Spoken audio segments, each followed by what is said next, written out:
Hello, wildlifers. Hope you are all doing fine. We members of Rotary Fellowship of Wildlifers for Conservation share a common interest that is wildlife and its conservation, willing to work with the 120-year-old organization Rotary towards building a future in which people and nature thrive.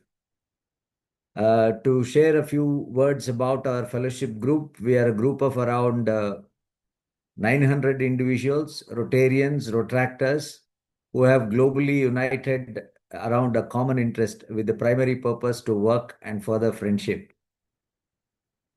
Our purpose is to create awareness about importance of wildlife, to promote lasting friendships outside one's own club, district and country, and to promote locally, regionally and globally that conservation of living resources are important to humans and future generations to enjoy our natural world and the incredible species that live within it. Today, we have members from different Rotary clubs and friends of Rotary from different parts of the world for this meeting. A hearty and a warm welcome to each one of you.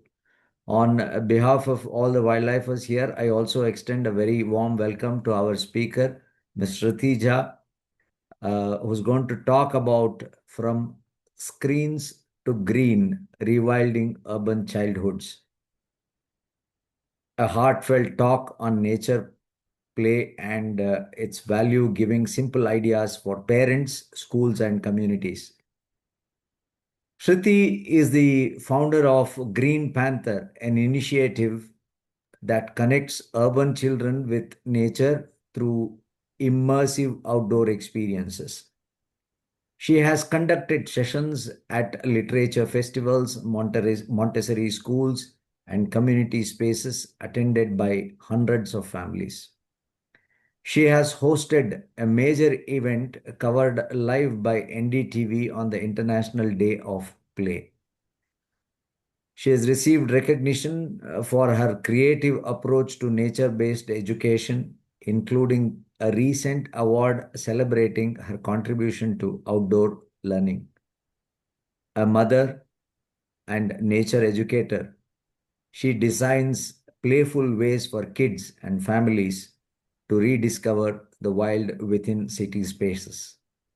From forest trails to sensory walks and nature camps, her work aims to nurture curiosity, empathy, and a lifelong bond with the natural world. Welcome, Shruti, and please take over from here. Thank you, Mr. Sanjay, for the wonderful introduction. Good evening, everyone. Just allow me a second to share the screen.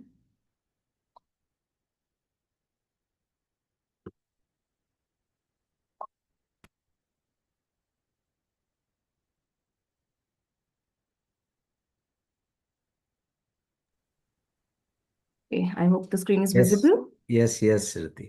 Great. Awesome. Okay, so thank you, Mr. Sanjay, for the invite. I was quite hesitant when he invited me for this session to talk with Rotary Wildlifers, because the kind of people we have in this group with a lot of experience and knowledge, I wasn't sure the value that I would add in here, but then he felt that I should share the experience and the work that we do at Green Panther. So thank you so much. As he mentioned, it's all about connecting urban kids and families with nature and the great outdoors. My story largely starts from the time I became a mother. We were in Mumbai then, and I could see the difference in the outdoor nature time my daughter would have compared to the childhood that we lived in.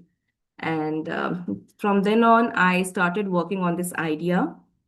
And also, disclaimer, I don't have any formal education in environment, or neither did I have any experience in this space before starting this. It's a pure passion driven venture. It started purely out of the love that I share for nature and kids. This is one of my most favorite quotes that I start off all my sessions with. Imagine a world where children experience the joy of being in nature before they learn of its loss. It's so profound. This quote is by Richard Love, famous author of The Last Child in the Woods. And he also runs an organization called Children and Nature Network. And this quote mostly, summarizes the kind of work that we do at Green Panther.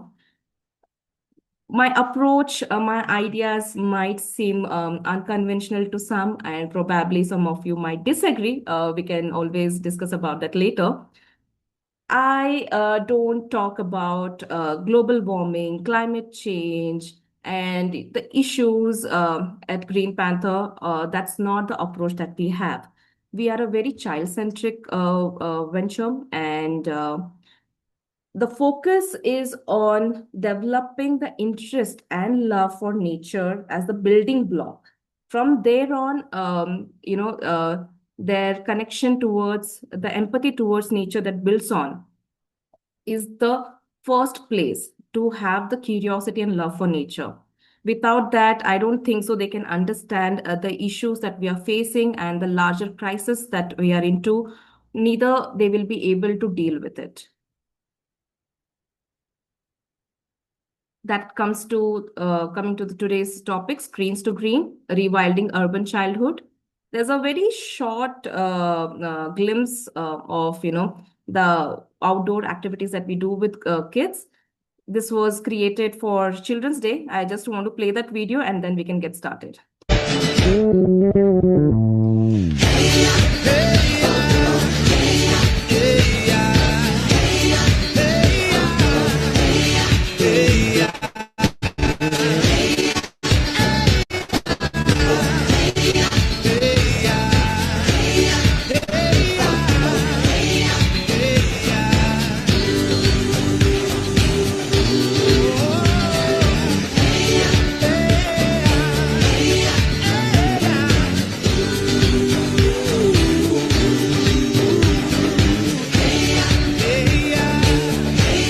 So this is how the nature outdoor time for our urban kids look like at Green Panther, and why we do it, and how it all got started. I think there is a larger issue that we all need to address.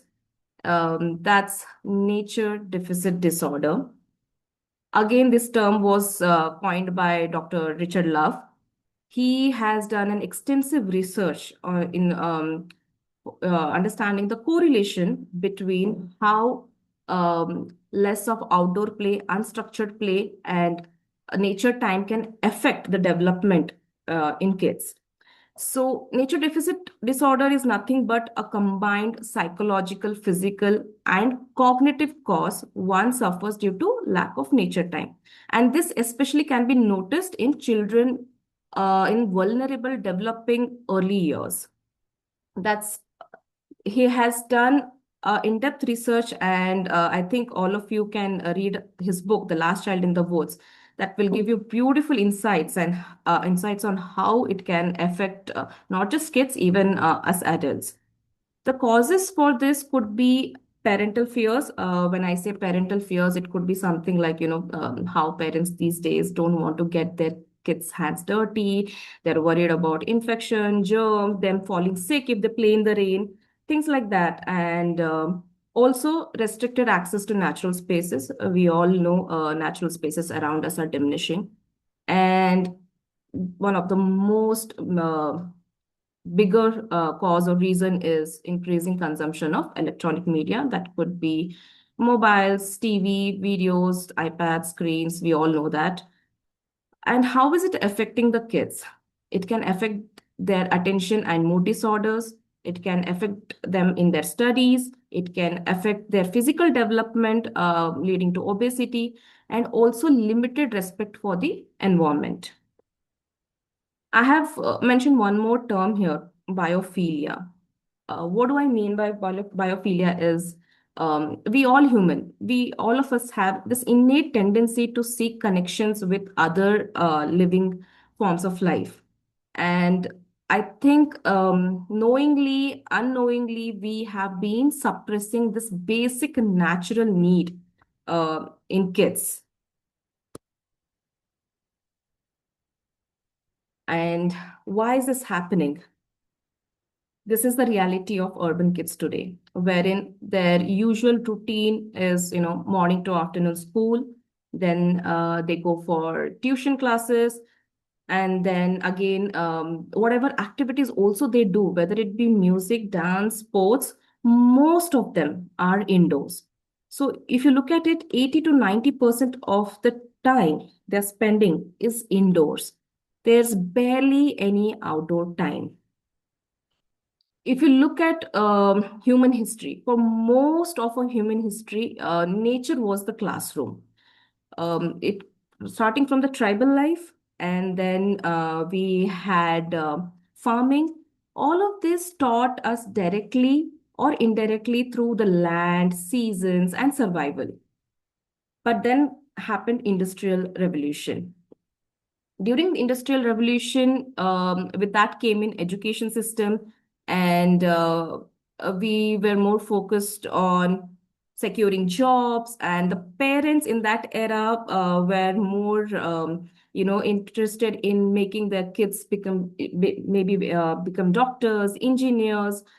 And somehow in all that space, in that era, I think there was something that we missed out. Cut to today, we are in digital, it's digital revolution. Development is happening at a rapid, fast pace, but the life and the childhood hasn't evolved or cannot match that pace. Neither are we meant to. We have realized that gap, and I think that's exactly why there is this urgency on discussion and on actions uh, to get a better world, a better environment, a better surrounding, and a better life for our kids. This structure that I just mentioned about, the daily routine of the kids in today's urban life, what are kids losing on that? They lose on sensory experiences, sensory richness. Um, they barely use the senses. If you think of it, play is a natural language of kids, and a nightmare for parents of toddlers if they put random things in their mouth. That's how kids learn. They learn by touching, by feeling, by smelling, by tasting. That's a natural way of learning, and they're losing on this sensory experiences. And also they miss out on learning important fine motor skills. They lose on empathy, understanding, and caring for living beings around them. And also, they cannot find the sync with the natural cycles. They don't find themselves in sync with the seasons, with the growth, and they don't find the sense of belonging to this larger ecosystem.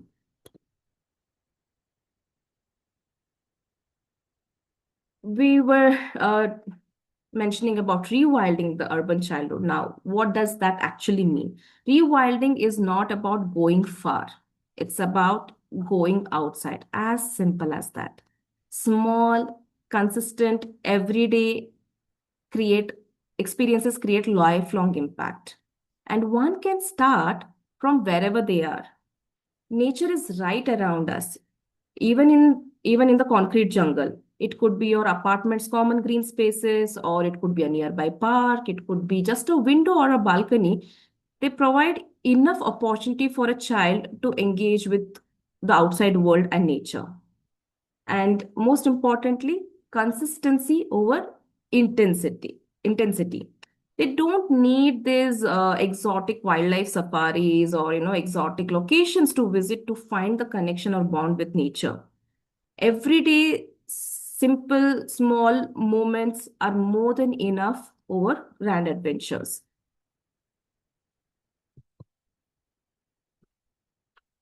as I mentioned, it's not about the extreme. So it's not rewilding childhood doesn't mean sending kids to remote jungles. It doesn't mean unrealistic back to nature concept. It doesn't mean one has to give up on the current lifestyle or a modern life entirely. And it doesn't even mean learning complex, difficult, complicated wildlife survival skills. It's all about how we can reintroduce natural experiences into everyday life.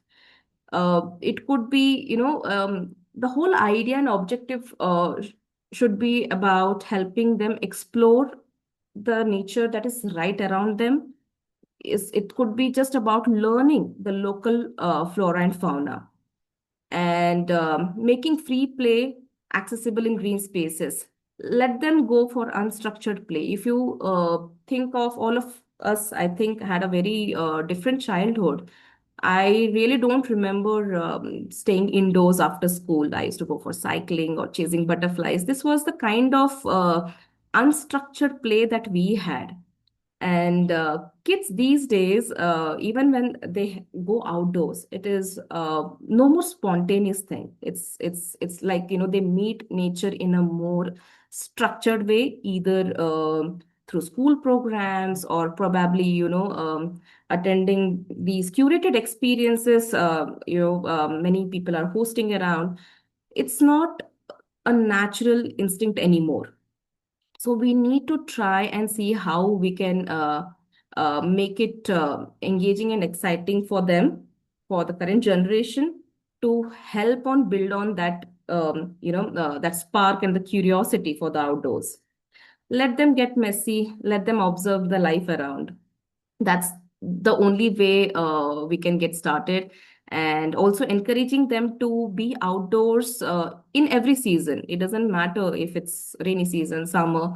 We have had parents coming up with all these excuses. Oh, it's raining today, we can't come. Or if it's too hot, we can't come outdoors. There's one more nice quote. There's nothing as a bad weather. It's only wrong clothing. So if it's raining, no, it doesn't matter. Just put on the raincoats, grab the umbrellas, and let them step outdoors and experience all the seasons, all sorts of weather, and let them get messy.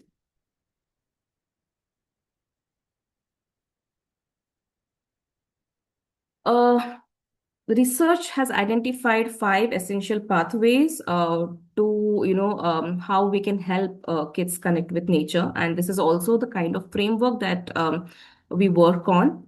So firstly, we all I already mentioned about importance of five senses. We in fact also do sensory walks for kids, wherein we take them for a nature walk, and we have a sheet with all five senses listed on it.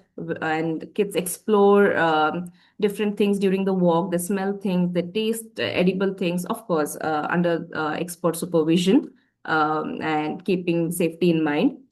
They feel the textures, they hear the sounds. This is very important for them, and helping them find beauty in nature. Nature has been always, inspired us, all of us, for various things, right from art, music, to poetry. So we need to help them find wonder in nature's patterns, colors, and seasonal transformations, and also maybe push them a little to also find the meaning, understanding natural cycles, ecological relationships, and what, um, as humans, what place do we have in this living world? What role do we play? How they can contribute, and how we can make it better for everyone. And then comes emotion. We all experience this whenever we go outdoors, and whenever, whenever we are at hill stations, or next to a waterfall. The emotions that flow through are very different. We experience joy, we experience calm, excitement, the joy of first rain. We need to address those emotions and probably help them express those emotions, to help them feel that connection with the things that are happening around. And This definitely, all of these help develop compassion.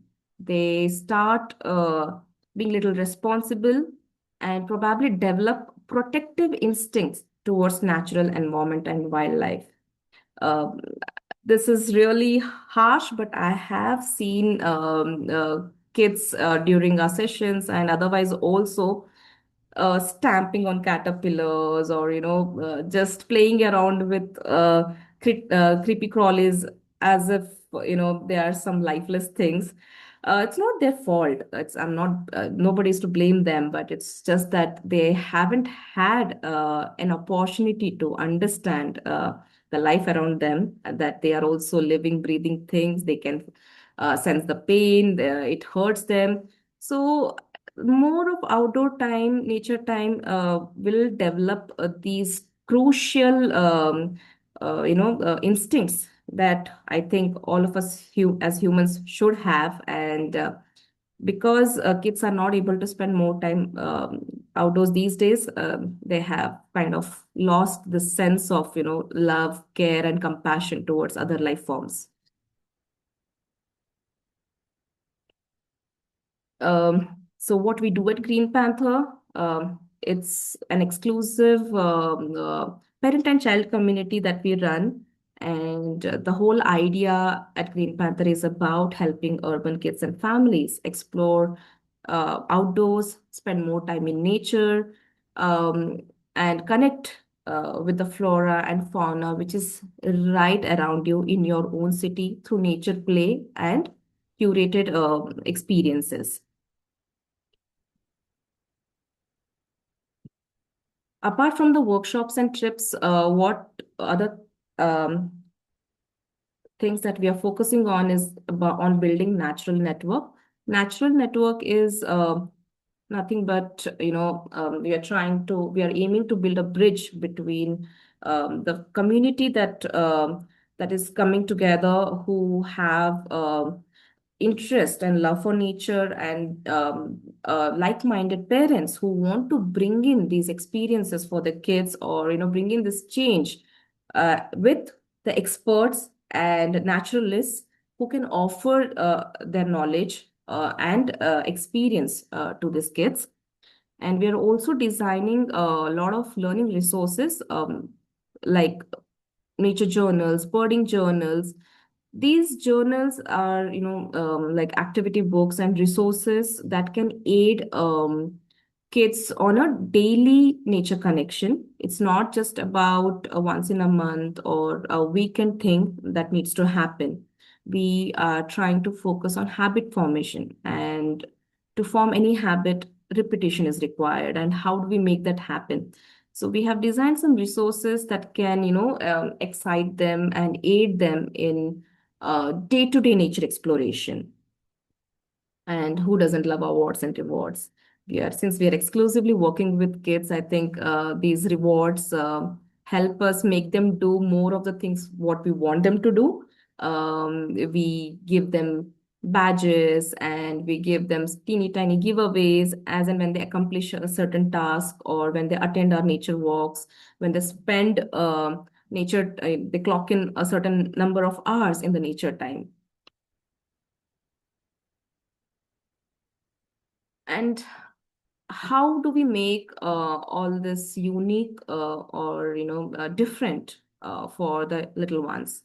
We curate age appropriate walks. We start engaging as young as 3 year old and upwards. So we largely do either 3 to 6 year olds and 6 to 10 and above, wherein the content is age appropriate, and the kind of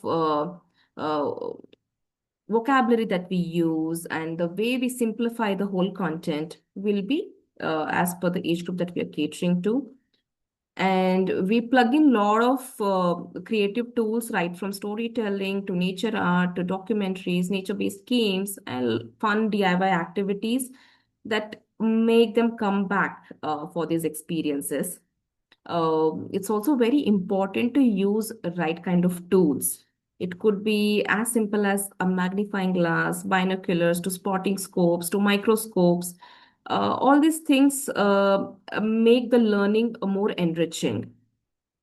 And of course, we have wonderful resource people who love interacting with kids and families, uh, passionate experts who have been kind enough to share their knowledge. And yes, we don't use much of scientific terms. We kind of use a lot of common names, fun facts, and other relatable stuff that is not very, that doesn't make them overwhelming and probably easy to understand. And they can find some excitement in learning more and coming outdoors more and to explore more. I will be showing you few activities that we have designed uh, to make learning more exciting. So during our bird walks, we usually set up this beak activity. Some of us might know that how birds have different beaks. Different species have different types of beaks, and there is a correlation between the type of beak and the food that they feed on. So this is a very simple yet a nice way for kids to understand the correlation. I'll be just playing this video where you will be seeing different types of beaks that we set up and the pretend food. So it's a very practical, hands-on learning for them to understand how it all works.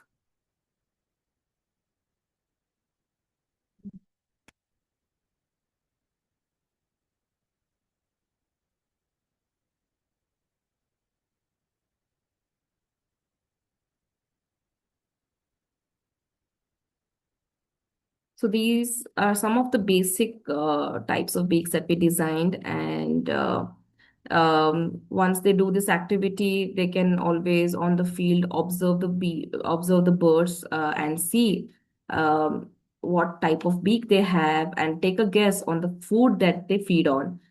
We also encourage a lot of journaling, wherein kids can draw and write the things they see and observe on the field. And for journaling, we uh, don't encourage them for a perfection. It's just a form of self-expression that we largely focus on. So no judging on the kind of how well they draw or what kind of spelling mistakes they have made. We ignore all of them. The focus is on observation and what they see and what they are learning and the takeaways. For journaling, one need not be an artist or a writer to get started. It's more about the more you do, you get better at it. You just have to encourage them to do it, take that first step. And simple activities like bird watch tally. This they can do when wherever they are, even from their home, just outside the balcony or looking outside a window, or probably they can have the sheet while going to school on their way. Also, they can observe this. And we have listed very common birds that can be easily seen around. No birds, exotic birds or special birds which is difficult for them to find. They can, so that they can build on this habit and do the observations more often than once in a while.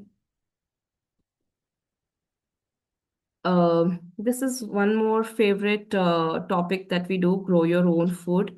Um, this is where they learn where their food comes from. So I think these days when you ask a kid where they got these carrots or tomatoes from, or where do you find these vegetables from, the first answer would be supermarket. They won't be able to actually tell where their food is coming from. So this hands-on activity where they learn how to grow teaches them a lot of skills. And the discussion that goes in is not just about growing them, but also learning a lot of different insights, right from the life cycle to where the seeds come in from. Uh, we all know this life cycle. We all know that you sow the seed and the plant comes and flower, pollination happens, and the fruit is there. Uh, but when you show the kid or ask the kids that, here is an image of a farmer harvesting spinach leaves, Now, where did he get the seeds from for the spinach? Most of them are clueless. They don't know where the seeds from spinach is coming, because if the farmer is harvesting them at the leaf stage, then where are the seeds? Where are the flowers? Where is the life cycle? Similarly, for cabbage and other vegetables, where we make them think and ponder what's happening, and where the seeds are coming from, where the vegetables are grown, and how they come to them. And also things like, sprouts. They know that sprouts are good to eat. They are very healthy to eat. So when these green grams, when they sprout, when they are at the root stage, they are very healthy and nutritious. But at the same time, when a potato sprouts, when it has roots, it becomes not edible. We cannot have that. Why does it turn poisonous and not the green grams? How is this nutritious and not that? So, things like this make them understand their food at a deeper level. Now, if you see the potato, we all know that we consume the potato, the modified stem part, but then potato also has a life cycle.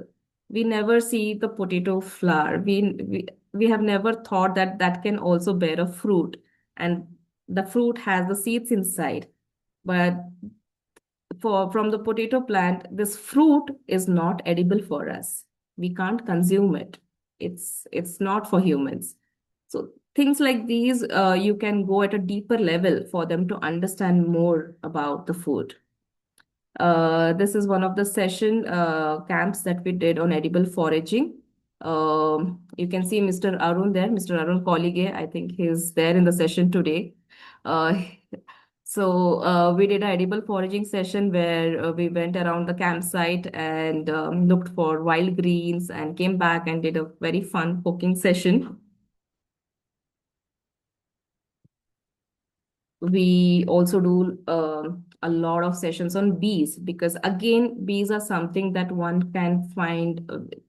I mean, we all know that we stay in apartments these days, and all of have come across incidents where we have a beehive in the apartment, and some resident complains, and a nasty fellow comes and probably removes the hive, killing thousands of bees in one go. So topics like these are very important that we talk about, because the association we have associated bees with, fear. That myth needs to be taken off. And how does that happen? Only through, awareness, doing sessions on them where they come close, to the beehives, and learn from the experts. They learn why they're staying and how we can help them, even being in, in our urban setting, in an urban setting. Even if we find a beehive in our apartment complex, what are the steps they can take? What are the sustainable ways they can address the issue? And to fall in love with bees, we do these fun finger puppet activity, and we do bees wax candle activity, and then bee life cycle. And they also get a chance to hold the live honeycombs in their hands. With this, we are trying to bring in teeny tiny changes in understanding how we can coexist. Night walks, again, are very crucial. There is an entire different world that comes alive after the sunset, and even the nightlife, the nocturnal species are also under threat due to a lot of reasons.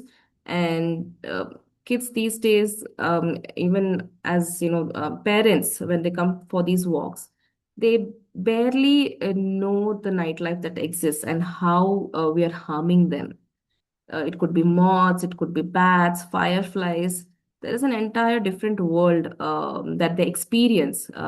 They need to experience and learn about. Only then they can, help and, take tiny steps to coexist and probably to contribute to save them.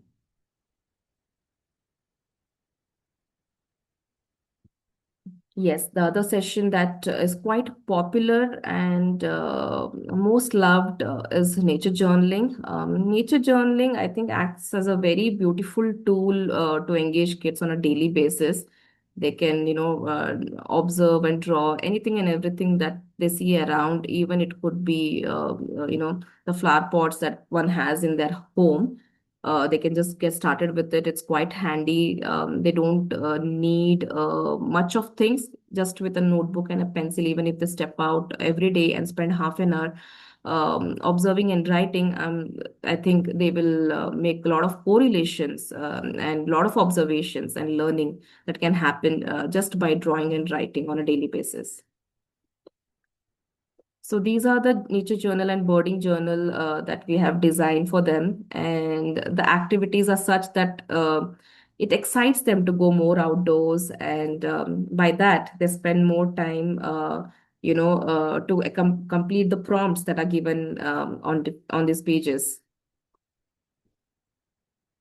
We also do a lot of nature-based storytelling sessions and nature art.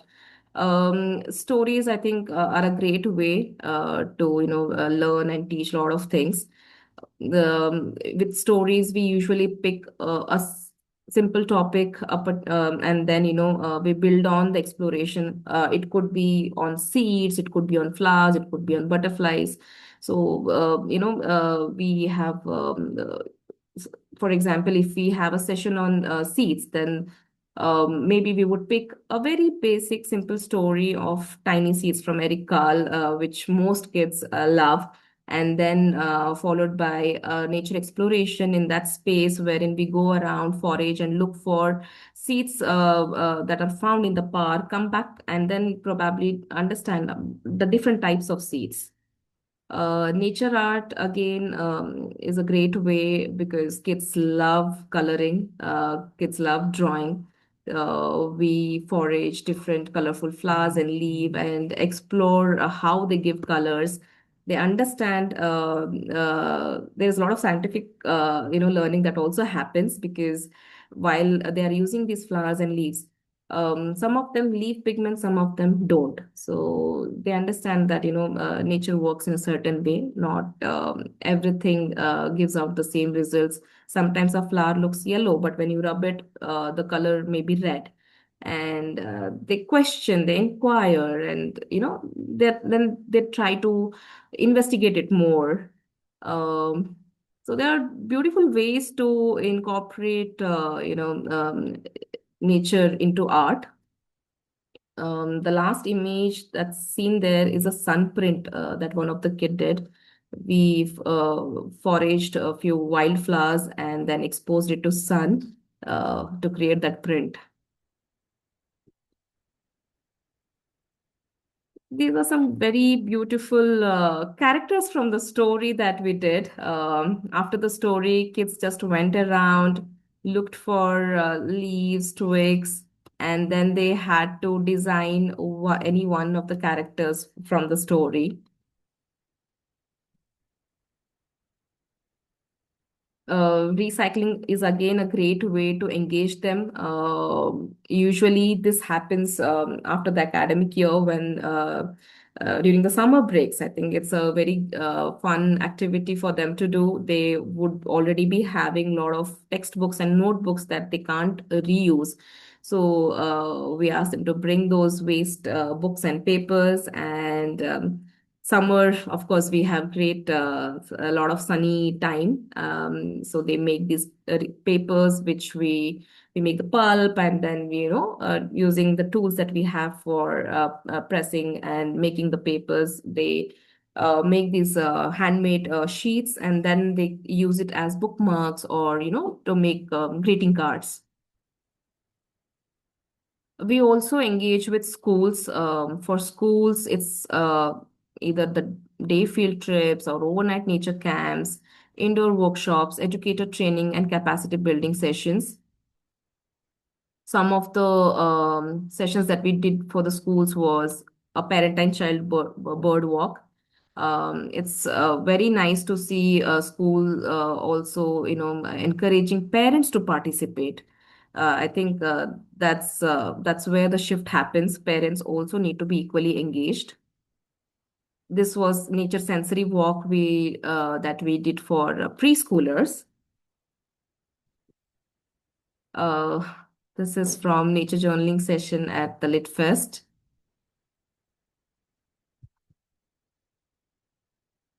We have a beautiful forest nearby wherein we did a tree and a butterfly walk for a high school. That's me with Mr. Arun again. We did a session on birds for a school. This was again a very beautiful initiative where school reached out, school's EVS department reached out because they had a chapter on birds and they wanted an extended knowledge sharing session. And we were glad we could do, and kids had a lot of fun learning a lot of aspects about birds, which was not there in the textbooks. We host these overnight stargazing and astrocams. Again, here, if you see, it's not just about learning the complex things. The picture in the middle is of a constellation made by this kid. Here, we have used glow in the dark stickers. So kids make their own constellation using this glow in the dark stickers, and then when they go back and see this, it's a beautiful reminder for them for of the experience that they had, and a beautiful takeaway. We also host a lot of treks and hikes, teaching them important skills. Yeah, in one of the slides, I had mentioned about using the right tools. So the first image is me holding a bug viewer. It's a tiny box with magnifying lens on the front and the top. The reason and the idea to use a bug viewer is to, also show kids the right way to handle the wildlife, wherein they also don't get hurt and we also don't want to hurt them. And also the excitement that kids have to hold the insects, because sometimes it's purely out of the curiosity and the joy of learning about them, or seeing them up close. So we teach them the right way to handle. They observe the insect, and also we teach them to release them back wherever we found. The next image is of a boy seeing mycelium on the bark. It's from the mushroom foraging. It's a very tiny handheld microscope through which he's trying to observe the mycelium. And the image next is of the child trying to observe the mushroom through the magnifying lens. The image below is of, again, a bug catcher and a bug viewer. And the last image is of a paper microscope, there where the child is trying to see the butterfly wing scales. So when they see these up close, the reason to show them butterfly wings scales is, we all love, we have done those mistakes as kids.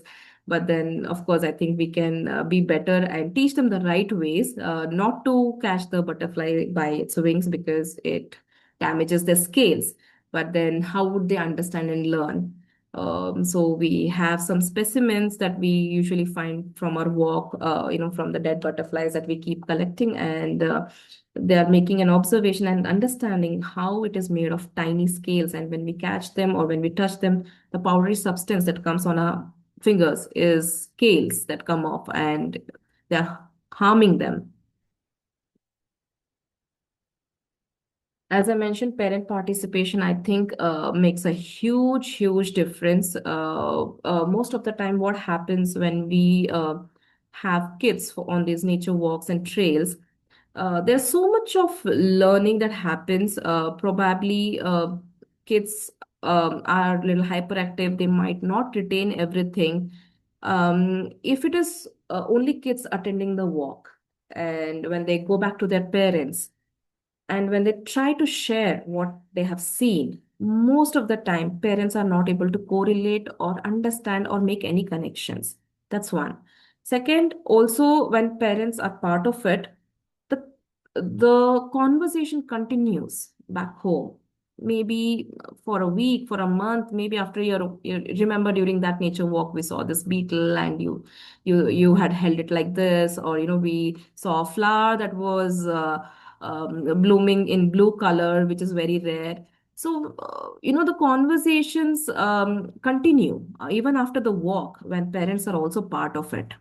And that's a very beautiful way to bond with the child and nature both.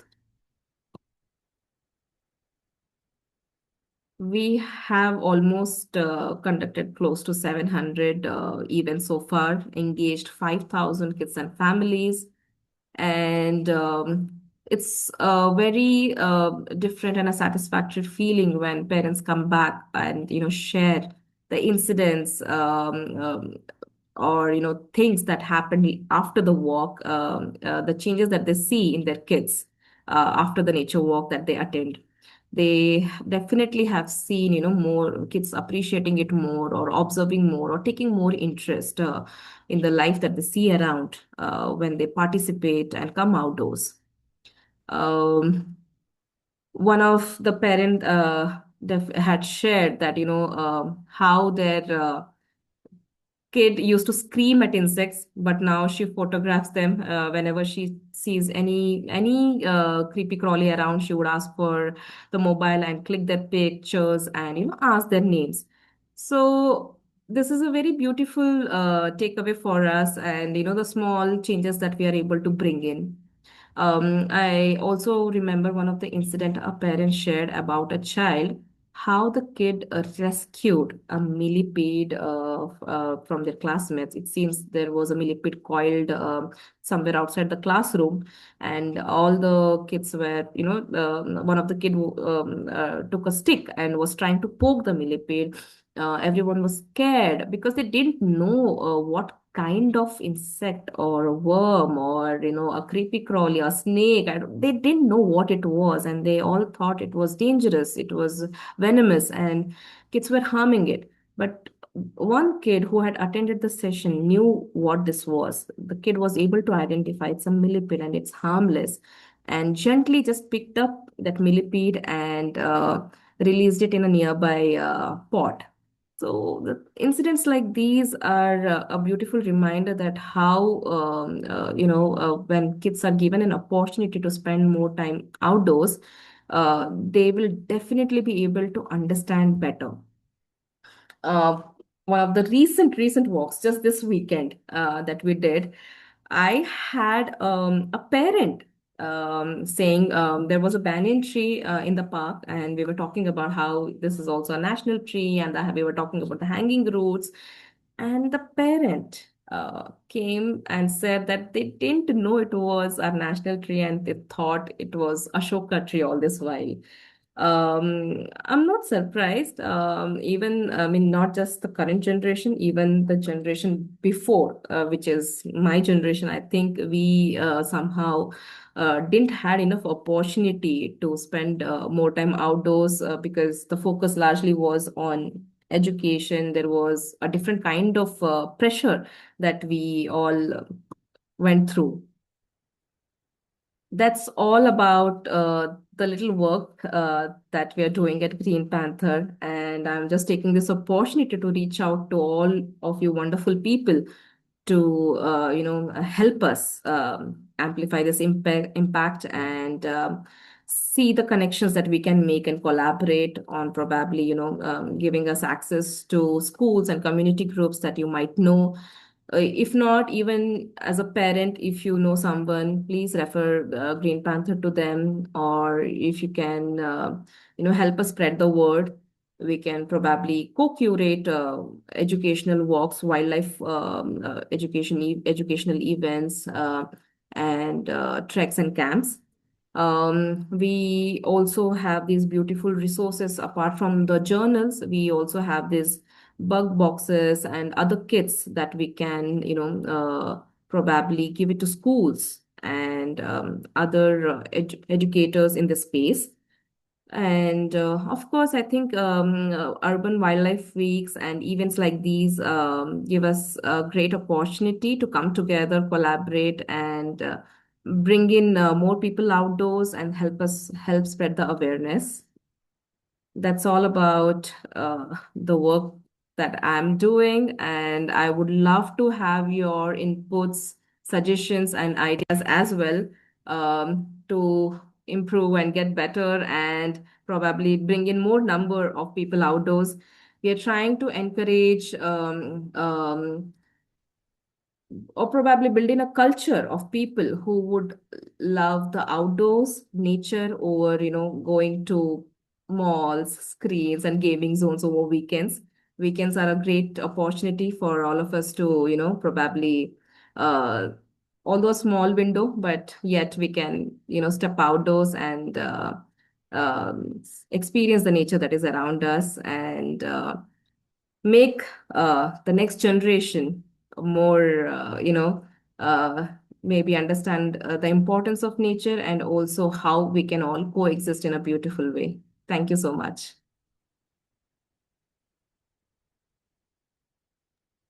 Thank you very much, Shruti. It was really very good.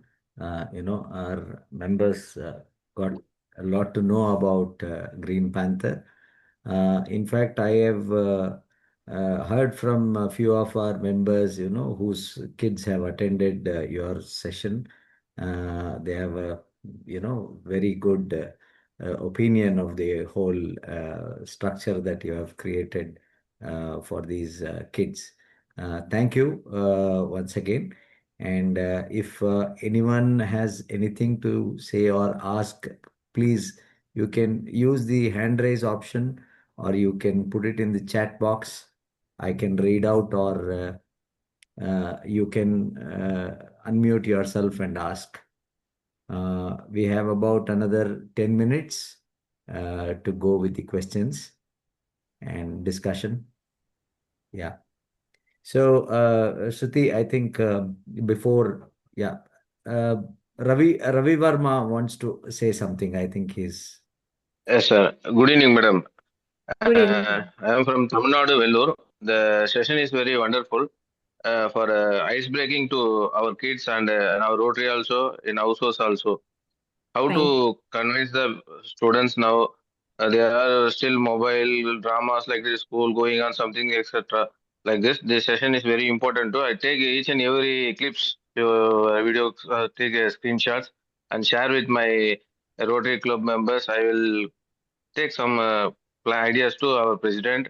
I have a session to plan to awareness, creating like new students like that, making a group and so on. Happy, madam. Thank you so much. Wonderful thank session you, is sir. Thank you so for me. much. Thank you. Thank you, Thank you. Mr. Ravi. Thank you, Rotarian Thank you. Ravi. Thank I you, sir. will also share the recording with you. Sure, sir. In the Thank you, sir. group. You can share it with your. Yeah, I Thank you, think sir. Shiv Kumar wanted to ask. Please, Shiv Kumar, unmute yourself and go ahead. Hello. Yeah, Hello. I really like this the Green Panther initiative, and you in the last tip you have mentioned it's for to collaborate with wildlifers. It's not just wildlifer. Even we are representing agriculture fellowship group. We love to have a tie up with you guys. We would like to collaborate with you. Yes, Probably sir. growing our own veggies at the school level. It's a really wonderful initiative. Since we Right. are in the agriculture committee, we would like to collaborate with you to execute few projects in and around Bangalore. Let us see Sure. how far we can. Sure, sure. Happy to do that. Thank you, sir. Shiv Kumar is the global chair of the Agriculture Fellowship group that we recently started. Oh, lovely. We Okay. also have members in the agriculture group worldwide. So thanks, Shiv Kumar. Thanks for Thank you, joining. sir. Thanks for this opportunity. Thank you. Yes, Terrell, please go ahead. You have raised your hand, please. Yes, no, thank you for the presentation. And all along the way, I was asking questions and you were answering them. How do you get parents involved? What kind of art are people doing? Are people journaling? And what kind of observations? So thank you really much. And I live in Hawaii and actually belong to the Rotary Action Group for Endangered Species, which is international. I think this will be a really nice presentation for that group as Lovely. well. Great. And I also work with a friends group for the National Wildlife Refuges here on Oahu. And like behind me, we were planting, all that stuff. But we're planning on bringing kids we do bird tours. In fact, tomorrow morning I'm doing one on a refuge that's kind of closed. And so we were planning on also, getting kids involved. And this is perfect kind of agenda for all of that. So I guess my question to you, if I have a question, first of all, thank you. But then this question is, how are you expanding this? I guess, yeah, you're talking to us now and Rotary, mostly India, I think. But I think there's a lot to be said that this could be expanded elsewhere. So that's my question. How would you do that? Yes, of course. So currently we started from one city in India, that's Bangalore. And it's been a year that we have also started to look at other urban cities in India. Mumbai and Pune is where we have rolled out. It's not easy. It is a challenge because the kind of people who appreciate or understand the importance of this are very few. So, to bring in limited like-minded people from such a vast pool is a challenge, but it's a slow and steady process. You just have to be consistent in showing up.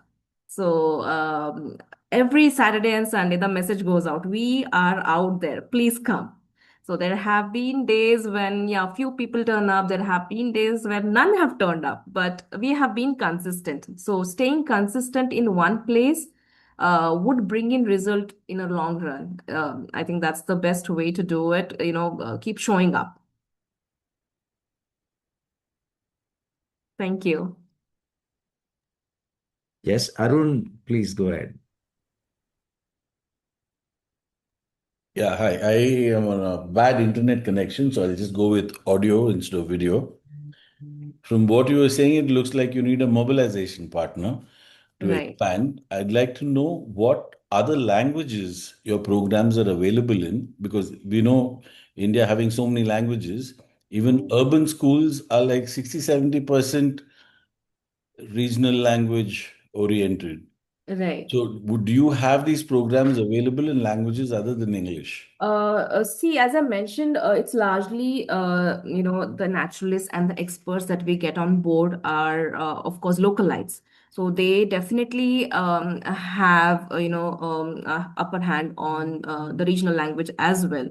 So if you're referring to the resources, that the activity books and others that we have designed, they definitely are only in English at the moment, but if there is a requirement, I think we can explore and look at the possibility of, translating into other languages as well. But coming to the facilitation of the workshops, that's very much doable anywhere, considering we have local experts on board with us. Okay, great. Thank you. Yeah, thank you. Thank you, Shruti. There are some nice comments in the chat box. I didn't get a chance to see. Yeah. Anyway, I'll just briefly read it out for you. Thank you. This is Claudia Roth from Germany. She says, great project. As a biologist, I see many new biologists in the future. Thanks for your wonderful work. And she also says that even adults don't know much about the nature around them. I always pick up snails, but after knocking at the snail shell, otherwise, picking up a snail can hurt, and bless it. So then Ravi Verma says, wonderful session. Uh, See, I think we also should attend one or two sessions with you, Shruti. I Most really want to welcome. know, where are the spinach seeds coming from? Yes. Right, Seriously. right. That's a very important question. I would really like to know where the spinach seeds are coming from. Right. And yes, Jyoti, please, you have raised your Yeah, hand. Yeah, please go yeah. ahead. Excellent session, and you have, I think, covered almost everything. And I am really truly agree. Being an environmentalist, I'm also, working with the environmental consultancy, but we are not doing locally with the kids day to day. And I think environment is the subject that is actually taken care on the field, not in Right. the classroom. And Right. rightly, all the syllabus is taken care in the classroom only. And I'm here in local, very well connected with the schools. Here, the principals are totally, very sportive right now, Right. this year, especially with my son. So I would like to connect your team with that school, and if it is possible, then definitely share your contact details and other things so Would that I love can convey the message. And I will see that in future, definitely we are going to do something to. Sure, would love together. to. Thank you Even so much. plan one project also for the. Yes, definitely. So Nagajyoti is from Maharashtra. So Yeah. Nagajyoti, for your information, Shruti is also part of our fellowship group. She has been in our group from a very long time. She has been Wow. watching what we are doing here. So Yeah. so definitely I will share her number with you. You can Yes. please connect her to And the. right now, our UK club is definitely planning. We are this week onwards we started. So I will mention your expertise, and definitely under your guidance, we want to do something. Thank you. Thank Thank you, Krishna ji, and thank you for Wildlife Fellowship team. As usual, excellent speaker and excellent presentation. Thank you. New learning today. Thank you. Anyone else would like to ask anything? Okay, that's it. I guess, Shruti, if there is anything, if anybody wants to connect, I will definitely connect uh, them to you. Yes, sir, And anytime. definitely before parting, I would like to say that, you should look at the journals that Shruti has created. It's really nice. I have bought, I have kept it. It is so good. I mean, we should hand it over to kids. They will write and they will work on it. The books are so good that I don't want to write anything on that. I have just kept it intact. I They have are not. meant to, scribble and write. Please go ahead, I know. sir. I know. I know. I will definitely do it. Yeah. And Shruti, I also wanted to share that on this 21st December, our international um, fellowship, our international service team is having a conference in Palace Grounds. So we are planning to set up a stall for our wildlife fellowship group. And also, I'm sure agriculture fellowship will also have a stall. If possible, I would like you to come with few of your books on that day. I will anyway notify you, and probably we can have it on display, and you can meet many parents there in person and interact, many Rotarians there, and you can interact with them. So thank you. Thanks for this wonderful session. Thank you all for attending. We have had a very good representation today from different states and different nations, countries as well. We are having members attending from Trinidad, Tobago, Germany. Of course, our own international service director is sitting in Japan. He's attending from there. We had Terrell who attended from Hawaii, and we have many friends from different parts of this country who have attended this event. Thank you all. Thank you, Shruti. Thank you so much. Thank you for the opportunity. Thank you. Thanks so much. Thank Bye. you. Thank you, sir. Thank Thank you. you. Thank you.